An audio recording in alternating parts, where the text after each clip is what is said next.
So welcome back guys. Class 12 physics electric charges and fields का next topic है electric flux. Guys जब video नहीं आ पा रहे थे बीच में, सो आप रेगुलर आएंगे। बीच में थोड़ा सा कंस्ट्रक्शन वर्क घर पे चल रहा था, सो अब वीडियोस रेगुलर आएंगे। ओके, तो चलिए शुरू करते हैं। नेक्स्ट टॉपिक है आपका इलेक्ट्रिक फ्लक्स, क्योंकि इलेक्ट्रिक फील्ड और इलेक्ट्रिक फील्ड लाइंस हमने कंप्लीट करनी है। ओके, बात कर लेते हैं इलेक्ट्रिक फ्लक्स की। क्लास 12 का टॉपिक है ये। मैं इसको बाइंडर पे समझा रहा था, लेकिन अब जो है थोड़ा सा मुझे व्हाइट बोर्ड पे समझाना पड़ेगा, क्योंकि आगे आगे कुछ टॉपिक्स और डेरिवेशंस ऐसे कॉम्प्लिकेटेड होते जा रहे हैं। ओके, तो इलेक्ट्रिक फ्लक्स क्या होता है मैं आपको बताता हूँ। आपने इलेक्ट्रिक फील्ड लाइंस पढ़ ली, जिस तरीके से मैं आपको रिविजन करा देता हूँ कि आपने मैग्नेट देखा है। मैग्नेट के आपने क्लास 10th में भी पढ़ा था कि मैग्नेट के चारों ओर मैग्नेटिक फील्ड बनता है, और वो मैग्नेटिक फील्ड को आप कैसे शो करते हैं, कैसे रिप्रेजेंट करते हैं? मैग्नेटिक फील्ड लाइंस से, जो कि इमेजिनरी लाइंस होती हैं, जिनको सिर्फ हम इमेजिन कर सकते हैं। उसी प्रकार इलेक्ट्रिक फील्ड बनता है किसी चार्ज के चारों क्या बनता है? इलेक्ट्रिक फील्ड बनता है। ठीक है, और वो इलेक्ट्रिक फील्ड को किससे रिप्रेजेंट करते हैं हम लोग? इलेक्ट्रिक फील्ड लाइंस से। जिस तरीके से मैग्नेटिक फील्ड लाइंस मैग्नेट को रिप्रेजेंट करने के लिए, मैग्नेटिक फील्ड को रिप्रेजेंट करने के लिए, उसी प्रकार इलेक्ट्रिक फील्ड को रिप्रेजेंट करने के लिए इलेक्ट्रिक फील्ड लाइंस हो गई कि नहीं हो गई? तो उन्हीं इलेक्ट्रिक फील्ड लाइंस का इस इलेक्ट्रिक फ्लक्स में खेल है। उन्हीं क्या खेल है? उन्हीं इलेक्ट्रिक फील्ड लाइंस का इस इलेक्ट्रिक फ्लक्स में खेल है। अब देखिएगा ध्यान से, इसकी डेफिनेशन बाद में दिखा देंगे मैं आपको, पहले समझिए इसको। मान लीजिए आपका कोई छोटा सा यूनिट एरिया है, ठीक है। अब इस यूनिट एरिया से, ठीक है, कोई छोटा सा एरिया ले लिया, पार्टिकुलर एरिया हमने। अब इस यूनिट एरिया से जितनी भी इलेक्ट्रिक फील्ड लाइन से गुजरेंगी, ठीक है, normally perpendicular to this area, ठीक है, ये लीजिए, ये मेरी गुजर गई पहली लाइन इलेक्ट्रिक फील्ड लाइन, ये गुजर गई। दूसरी इलेक्ट्रिक फील्ड लाइन ये गुजर गई, तीसरी ये गुजर गई, चौथी ये गुजर गई। तो इसी तरीके से ये कई इलेक्ट्रिक फील्ड लाइंस हैं जो कि इस यूनिट एरिया से गुजर रही है। ठीक है, ठीक है, लेकिन ये इलेक्ट्रिक फील्ड लाइंस परपेंडिकुलर है इस एरिया के, मतलब 90 डिग्री के एंगल, एट 90 डिग्री के एंगल पर ये परपेंडिकुलर जा रही है, नॉर्मली जा रही है। ठीक है, पासिंग थ्रू दिस एरिया।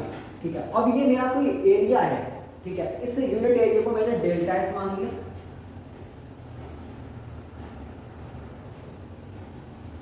ठीक है, इस इलेक्ट्रिक फ्लक्स को आप फाई से डिनोट करते हैं। किससे डिनोट करते हैं? फाई से। इस तरह से बन जाएगी, इस तरह से। ठीक है, और ये क्या हो गई आपकी? ये इलेक्ट्रिक फील्ड लाइंस हो गई।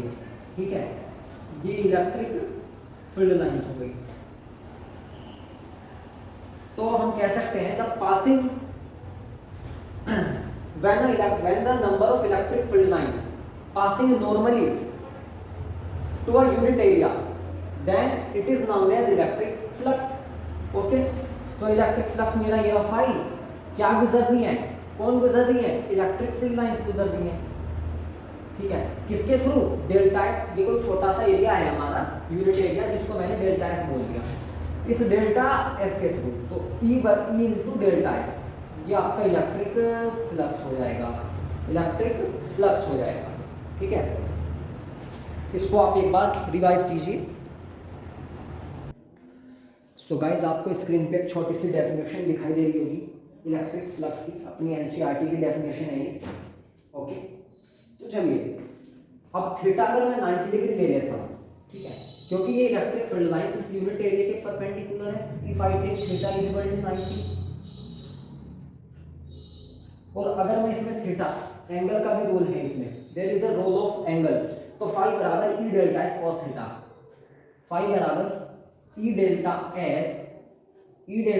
S cos theta, cos theta. ठीक है, थीटा ले लिया मैंने 90, पुट कर लेता हूं मैं यहाँ पे कितना फ्लक्स होगा, मैं एक बार काउंट कर देता हूँ। ई डेल्टा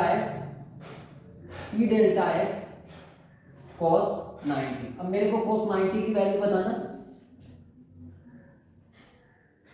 कुछ नहीं होगा, फ्लक्स विल बी जीरो, क्योंकि cos 90 का वैल्यू आपका जीरो है और cos 90 इन दोनों के मल्टीप्लाई में है, तो ये पूरा का पूरा कितना हो जाएगा, जीरो हो जाएगा। तो देयर इज नो फ्लक्स होगा ही नहीं, ठीक है।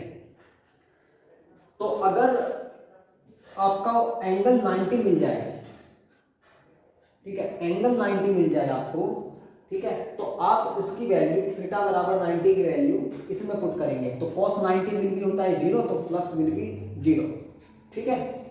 तो हमने क्या किया कि जो ये इलेक्ट्रिक फील्ड लाइंस होती हैं ये हमेशा यूनिट एरिया के परपेंडिकुलर होती है, ठीक है, यूनिट एरिया के परपेंडिकुलर होती है, नॉर्मल होती है, ओके। और बाकी आपको थीटा की डिफरेंट वैल्यूज मिलेंगी, तो यहाँ पे फाई का यानी कि फ्लक्स का रिजल्ट भी डिफरेंट आएगा, फ्लक्स का रिजल्ट भी डिफरेंट आएगा, ओके। तो इलेक्ट्रिक फ्लक्स की डेफिनेशन हो गई आपकी, इसकी यूनिट की बात कर लेते हैं। यूनिट हम यहाँ से काउंट कर लेंगे, इलेक्ट्रिक फील्ड की unit newton per coulomb. Newton per coulomb क्या होता है, N C inverse, C inverse का मतलब पर कूलम, तो ये न्यूटन पर कूलम हो गया। और डेल्टा एस यानी कि area, delta S is area, तो एरिया की यूनिट क्या होती है, मीटर स्क्वायर। तो जो फाई की यूनिट थी, इलेक्ट्रिक फ्लक्स की यूनिट थी, वो आ गई Newton per coulomb metre square, Newton per coulomb metre square. क्या इतनी बात क्लियर है? ये कहानी थी आपके फ्लक्स की। एरिया वेक्टर क्या होता है, एरिया वेक्टर मैं आपको बता देता हूँ, बुक की डेफिनेशन से आप अलग समझिएगा, मेरी डेफिनेशन से आप अलग समझिएगा। किसी भी एक पार्टिकुलर एरिया का एक छोटा सा पार्ट, किसी भी एक यूनिट एरिया का, पार्टिकुलर एरिया का या किसी फिक्स्ड एरिया का, ठीक है, एक छोटा सा पार्ट, ठीक है, वो आपका एरिया वेक्टर होगा, वो आपका एरिया वेक्टर होगा। ये हमारे टीचर ने हमें बताया था। तो ये देखिए, ये आपका एरिया हो गया, ठीक है, और इस एरिया का एक छोटा सा पार्ट ये लीजिए, ये आपका एरिया वेक्टर हो जाएगा। ये आपका क्या हो जाएगा, एरिया वेक्टर हो जाएगा। एन कैट कह दीजिए इसको आप, ठीक है। तो किसी भी एक एरिया का एक छोटा सा पार्ट आपका क्या हो जाएगा, एरिया वेक्टर, ठीक है। तो इसको आप अच्छे से स्टडी कीजिएगा। अगला टॉपिक है आपका इलेक्ट्रिक डाइपोल। देखिए मैं सारी एनसीईआरटी पढ़ा रहा हूँ, लेकिन इसका ये मतलब नहीं कि मैं सारी एनसीईआरटी आपको लाइन टू लाइन पढ़ाऊँ। एनसीईआरटी के इस टॉपिक का क्या सारांश है, ठीक है, इसका अर्थ क्या है, वो मैं आपको कराता हूँ, ओके, इन ईजी वे, ठीक है, इन ईजी वे। ये देख लीजिए, ये आपका एरिया वेक्टर है, ये देखिए यहाँ पे, ये बहुत बड़ा एरिया था और इस एरिया का एक छोटा सा सरफेस एरिया, ठीक है, एक छोटा सा एरिया, ये आपका एरिया वेक्टर है, ओके। तो अगली वीडियो हम लोग आपको पढ़ाने वाले हैं इलेक्ट्रिक डाइपोल। एनसीईआरटी फिजिक्स आपकी जल्द से जल्द में कंप्लीट करने का सोच रहा हूँ, ओके। तो अगली वीडियो में आप इलेक्ट्रिक डाइपोल पढ़िएगा, ओके। तो इसको आप अच्छे से प्रिपेयर कीजिए।